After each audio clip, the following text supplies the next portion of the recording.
There are roughly 100,000 commercial flights in the sky every single day.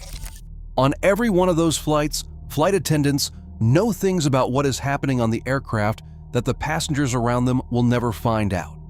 These are not secrets in a dramatic sense, not conspiracies, just the accumulated knowledge of people who spend their entire working lives inside a metal tube at 35,000 feet, watching what happens, managing what breaks down, and developing a very specific understanding of how the whole system actually works. Some of what they know is reassuring. Some of it will make you rethink what you order on your next flight.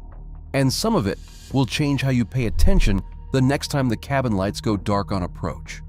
These are 12 things flight attendants know that most passengers never think to ask about. Number 1. What flight attendants are actually doing during takeoff and landing, and why it matters more than most people realize. When a flight attendant sits in the jump seat at the front or rear of the cabin during takeoff and landing, it can look like they are simply waiting for the seatbelt sign to turn off. What they are actually doing is running through a mental checklist and maintaining a state of readiness that has a specific name in the industry, the 30-second review. The 30-second review is a mental practice that many airlines formally train crew members to perform before takeoff and landing, the two phases of flight where the overwhelming majority of survivable accidents occur. During those 30 seconds, the flight attendant mentally rehearses the emergency procedures relevant to their door assignment, which door they are responsible for, how to open it, which evacuation commands to give, and what obstacles might be present on their side of the aircraft. This is a focused, practiced routine, done fast and mentally so actions become automatic if they are ever needed. The brace position that passengers see in the safety demonstration is not just for passengers. Flight attendants seated in jump seats adopt their own protective brace position during takeoff and landing on any flight where conditions warrant it. If you have ever looked toward the front of the cabin during turbulent takeoff conditions and seen a flight attendant sitting with their arms crossed and their head down, that is exactly what that is. The practical takeaway is simple. The safety demonstration is not theater. The crew performs their own version of it on every single flight because the training exists for situations that are rare but real. Number 2. Why flight attendants count passengers and what happens when the number is off. Before the aircraft door closes, the lead flight attendant performs a passenger count and reconciles it against the manifest. Most passengers assume this is a formality. It is not.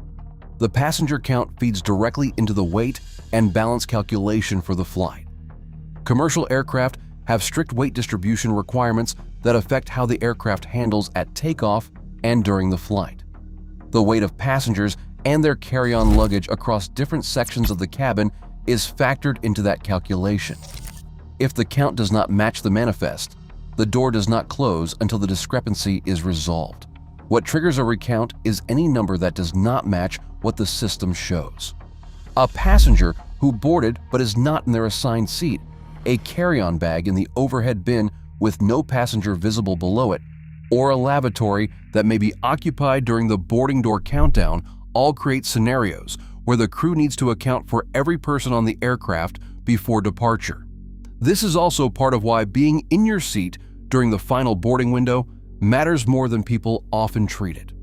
A passenger who is still in the jetway or the gate area when the count runs creates a reconciliation problem that can delay departure for the entire aircraft. Number 3. The truth about airplane tap water and why flight attendants almost universally avoid drinking it. This one tends to get the biggest reaction the first time people hear it. Aircraft water tanks, the tanks that supply the lavatories and the galley taps, are not serviced as often as the rest of the aircraft. The water that comes from galley taps is not the same water used to make your coffee or tea. On most carriers, those beverages come from sealed bottles or separate service containers. The lavatory sink water is drawn from the onboard tank. In 2004, the United States Environmental Protection Agency tested water from aircraft water systems across multiple carriers and found bacterial contamination in a significant portion of samples.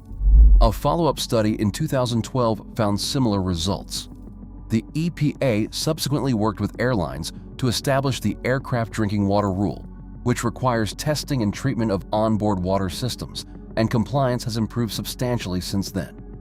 But the testing cadence and the cleaning schedules for aircraft water tanks remain a subject that flight attendants who have worked the galley for years are generally skeptical about.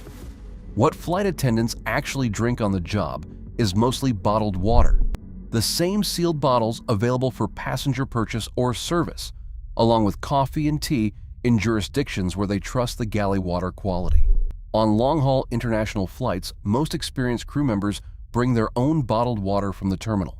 The consistent recommendation from flight attendants who speak publicly about this is simple: order bottled water or canned drinks. Avoid lavatory tap water for anything other than hand washing. If you are ordering coffee or tea and you are concerned about water quality, understand those drinks may carry some of the same risk as the tap. Number 4. What the chime codes mean and why passengers almost always misread them. Aircraft have interphone and chime systems that allow communication between the cockpit and the cabin crew, and between different crew stations throughout the aircraft. These chimes serve specific purposes and follow coded patterns that vary by aircraft type and airline, but they follow consistent logic. The distinction most passengers miss is the difference between a single low chime and a series of alternating high and low chimes. A single low chime typically signals a routine communication, a passenger call from a seat, or a crew-to-crew check-in. A series of high chimes, or a specific rapid pattern, often signals a call from the cockpit or an urgent communication between crew stations. When passengers hear a chime during cruise flight and see a flight attendant move quickly toward the front of the aircraft, the common assumption is that something is wrong. Most of the time, however, what is actually happening is a routine cockpit communication, a weather update, a turbulence advisory ahead, or a timing check for service. Flight attendants are trained to move efficiently, and efficiency sometimes looks urgent when it is not. The chime pattern passengers should actually pay attention to is the one that makes every crew member stop what they are doing at the same time and look toward the front of the cabin. That collective response is the signal that requires coordinated crew attention. Number 5. The silent assessment at the boarding door that passengers never know about. Every airline trains its cabin crew to perform a visual safety scan of each boarding passenger. This scan happens in the 3 to 5 seconds that pass while the flight attendant greets you, checks your boarding pass, and directs you toward your seat. It is so routine and so smoothly integrated into the greeting that most passengers experience it as nothing more than a polite hello. During that window, the flight attendant is actually evaluating signs of intoxication, signs of physical illness that could become a medical emergency at altitude, signs of extreme anxiety that may need monitoring, signs of agitation or aggressive behavior, and the physical capability of passengers assigned to exit rows. Flight attendants have the authority to deny boarding to passengers who appear significantly intoxicated, and they do exercise that authority. They also flag passengers who show signs of serious illness for the gate agent, who can make the call about whether to allow boarding when a medical concern could affect flight safety or require a diversion. The exit row assessment is a separate and specific component of this scan. Airlines require passengers seated in exit rows to meet certain criteria.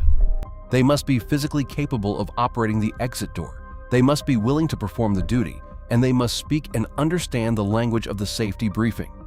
Flight attendants who identify someone in an exit row who does not appear to meet those criteria will often approach that passenger after boarding to confirm their willingness and capability or quietly reassign them before departure. Number 6. Why the tray table and the seat pocket are significantly dirtier than the lavatory, and what flight attendants do about it. Aircraft are cleaned between flights. The depth and thoroughness of that cleaning depends heavily on how much time is available between the inbound arrival and the outbound departure. On tight turnarounds, which are increasingly common as airlines schedule aircraft for maximum daily utilization, The cleaning window can be as short as 20 minutes for a cabin with 150 or more seats. In that window, the cleaning crew focuses on visible debris, the lavatories, and surface sanitization of high-contact areas. What frequently does not get sanitized between every flight is the tray table and the interior of the seat pocket. The seat pocket is a particular concern. Passengers use seat pockets to store used tissues, finished snacks, diapers in transit, and anything else they want to keep within reach. Studies that have swabbed aircraft surfaces for bacterial contamination have consistently found higher colony counts on tray tables and seat pocket linings than on lavatory flush buttons and toilet seats. Part of the reason is that lavatories get targeted cleaning, while tray tables and seat pockets often do not. Flight attendants who have spoken publicly about this are consistent on one point. They do not put food directly on the tray table without a napkin or covering, and they do not put personal items into the seat pocket without a bag. A small pack of antibacterial wipes used to clean the tray table before use is the single most impactful hygiene habit a passenger can adopt, and it is the one flight attendants themselves rely on. Number 7. The hidden rest areas on long-haul flights exist above and below the passenger cabin. Wide-body aircraft designed for long-haul international routes, including the Boeing 777, the Boeing 787 Dreamliner, and the Airbus A380, are built with crew rest facilities that passengers never see. On the 787, crew rest bunks are located above the main cabin in a dedicated compartment accessible via a staircase, hidden behind a door that looks like an ordinary galley panel. On the 777, crew rest areas are typically located below the main cabin in a lower lobe compartment. These bunk areas contain reclining seats or flatbeds, depending on the aircraft configuration and the airline, along with storage for crew personal items and sometimes basic entertainment systems. During long flights, crew members rotate through scheduled rest periods that allow them to sleep or rest for several hours, while a separate crew complement manages the cabin. The reason this matters to passengers is that it explains why flight attendants on long routes appear to cycle in and out of the cabin in patterns that do not always align with service. The crew member who served your meal may not be the one who responds to your call button 4 hours into the flight, not because staffing is short, but because they are on their scheduled rest rotation. Flight regulations require crew rest provisions on flights above a certain duration, precisely because a fatigued flight attendant responding to an emergency is a serious safety liability. The hidden rest compartment is not a luxury, it is a regulatory requirement. Number 8. Why the cabin lights dim during landing and what it actually has to do with your survival odds. The moment that many passengers interpret as a relaxing signal that the flight is nearly over, the cabin lights dimming as the aircraft descends toward the runway is actually a deliberate safety protocol with nothing to do with ambiance. The reason is dark adaptation. The human eye requires between 10 and 30 minutes to fully adapt from bright light conditions to darkness. If a lighting emergency occurs during landing and the cabin goes dark, passengers whose eyes have been exposed to bright cabin lighting will be temporarily unable to see clearly in the darkened environment. Those seconds of impaired vision in an emergency evacuation context are genuinely dangerous. By dimming the lights during the final descent and approach, the airline ensures that if something goes wrong during landing, the most dangerous phase of flight after takeoff, every passenger in the cabin is already partially adapted to lower light conditions and will be able to see the emergency exit lighting and move toward the doors more effectively. The requirement to keep window shades up during takeoff and landing serves a related purpose. Open shades allow emergency responders and crew members to quickly assess conditions outside the aircraft. They allow passengers to see which side of the aircraft has a viable exit route and which side might be compromised by fire or debris. They also allow the eyes to adjust to exterior light conditions that may be encountered during an evacuation. Neither of these is theater. Both of them exist because aviation safety is built on the understanding that the difference between a survivable and a non-survivable outcome often comes down to seconds. Number 9. How flight attendants handle a disruptive passenger before you ever realize there is a situation developing. Disruptive passenger incidents on commercial flights have increased significantly over the past several years. Flight attendants deal with intoxicated passengers, verbally aggressive passengers, passengers in acute mental health crises, and occasionally passengers who become physically aggressive with crew or other passengers. The de-escalation protocol that airlines train crews to follow is designed to resolve the situation as quietly and unobtrusively as possible, and most of the early stages of that protocol are invisible to the surrounding passengers. The first response to a passenger who is becoming difficult is typically a quiet one-on-one conversation. The flight attendant establishes eye contact, speaks calmly, acknowledges the passenger's concern, and redirects without escalating. If that does not work, the crew uses a hand signal or a chime code to alert other crew members that a situation is developing, so backup can be positioned without being visibly called in. The response escalates through stages that include a second crew member joining the conversation, a notification to the cockpit, and ultimately a request for the captain to decide whether to continue to the destination or to divert. Flight attendants are trained to document every step of an escalating incident using specific language that creates a clear record for law enforcement when the aircraft lands. What passengers in adjacent seats usually notice is a flight attendant spending an unusual amount of time near a particular seat. By the time the situation is visible enough to be obvious to surrounding passengers, the crew has typically already been managing it for several minutes. If you find this useful, hit subscribe.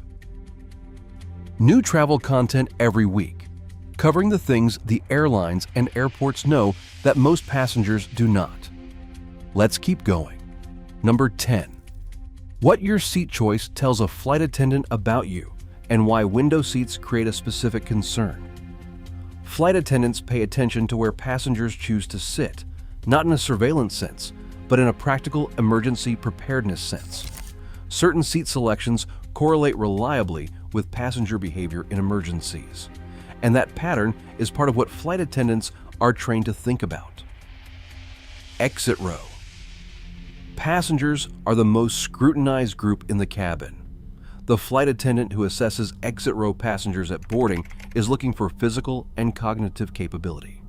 Beyond that initial assessment, flight attendants are also aware that passengers who choose exit rows for the legroom rather than out of any sense of civic responsibility are not always reliable responders if the exit actually needs to be operated. Window seat passengers create a logistical concern in emergency evacuations that middle and aisle seat passengers do not. A window seat passenger who needs to exit the aircraft has two other passengers to navigate past, often in a darkened, smoke-filled, or panicked cabin environment. In multiple accident investigations, delayed evacuation times have been partly attributed to window seat passengers having difficulty clearing the row. This does not mean avoid window seats. The view is real and the trade-off is reasonable for most flights. What it means is that flight attendants mentally note the window seat passengers, especially those who appear to be sleeping deeply or who have items blocking the area around their feet, as the group most likely to need a moment of assistance during a rapid evacuation. Number 11. What flight attendants pack in their own personal bags, and what that reveals about what flying is actually like. The items that flight attendants consistently mention carrying in their personal bags on layovers and long-haul flights are a fairly direct window into the physical experience of spending a career in the air. Compression socks are at the top of nearly every list. The combination of prolonged standing and sitting, reduced cabin pressure, and low humidity creates conditions where lower limb circulation is genuinely compromised over the course of a long flight. Flight attendants deal with leg swelling and fatigue as an occupational reality, and compression socks are the most direct tool for managing it. Noise-canceling earbuds or headphones appear on most lists for the obvious reason that aircraft are loud, and crew rest is difficult in a noisy environment. The cumulative noise exposure of a career spent inside aircraft cabins is a real occupational health concern, and ear protection is one of the simplest countermeasures. High-calorie, shelf-stable snacks come up consistently because layover schedules, particularly on international routes, do not always align with restaurant hours in the local time zone. The gap between crew meals and the next available food can be long. Flight attendants who have learned this the hard way tend to carry protein bars, nuts, and similar snacks as a standard part of their kit. Eye drops and heavy-duty moisturizer make virtually every list because aircraft cabin humidity typically runs between 10 and 20%, well below the 40 to 60% range that human skin and eyes prefer. Dry eyes and dry skin are among the most universally reported physical effects of working in a low-humidity environment for extended periods. The items flight attendants carry are, practically speaking, the items that any frequent flyer should consider packing as well. Number 12. Why the greeting at the boarding door is doing far more work than it appears. The flight attendant standing at the boarding door of every commercial flight, smiling, welcoming passengers aboard, and directing them toward the cabin is simultaneously running an assessment that takes less than 5 seconds per passenger and covers a range of factors that go well beyond courtesy. The primary purpose of the boarding door position from a safety standpoint is to identify passengers who may need monitoring or intervention during the flight. Intoxication is the most common concern. Flight attendants can typically identify a passenger who has had too much to drink before boarding within a few seconds of interaction, and the boarding door is the last point at which a decision to deny boarding can be made without disrupting the entire flight. Secondary concerns. The boarding door assessment covers include visible signs of respiratory illness that may create complications at altitude, signs of extreme anxiety or distress that may escalate in a confined environment, and behavioral indicators of aggression or instability. Flight attendants who have worked the boarding door for years develop a read on passenger state that is fast and largely accurate, shaped by thousands of repetitions of the same brief interaction. The practical implication for passengers is also worth noting.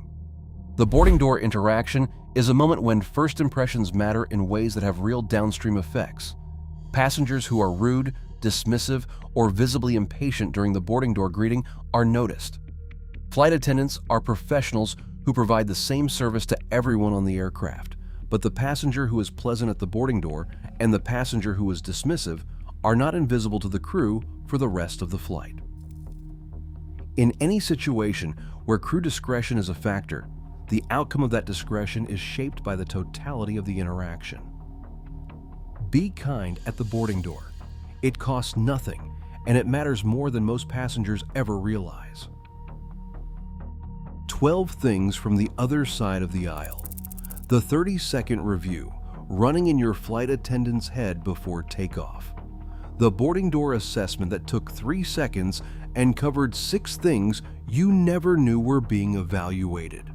The tray table that has almost certainly not been sanitized since the previous flight. The lights going dim, not as a signal that you are almost home, but as a calculated preparation for the worst case that almost never happens and that the crew is always ready for. Flight attendants are professionals working in a genuinely demanding environment, and most of what they know that passengers do not comes from that experience. The more you understand what they are managing on every flight, the better traveler you become, not just for yourself, but for everyone around you. Hit subscribe for more of this. The next video on screen covers the 12 things pilots know about your flight that they are not going to announce over the intercom. Some of it connects directly to what you just heard here.